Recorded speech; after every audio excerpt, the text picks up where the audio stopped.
Connection timed out? Feels like a creeper blew up your game? Let's diffuse that problem together. First, check your internet. Open a website or stream a cat video.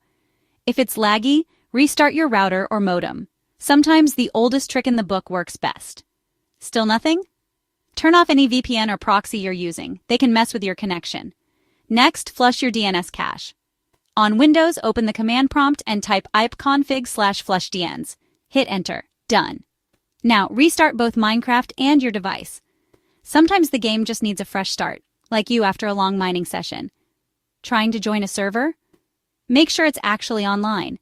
Check their website or socials for outages. If you're running your own server, peek at the server logs for any red flags and double-check your firewall or port settings. Stay calm, keep crafting, and you'll be back in your world in no time. If all else fails, ask your squad or drop your question below. We've got your back.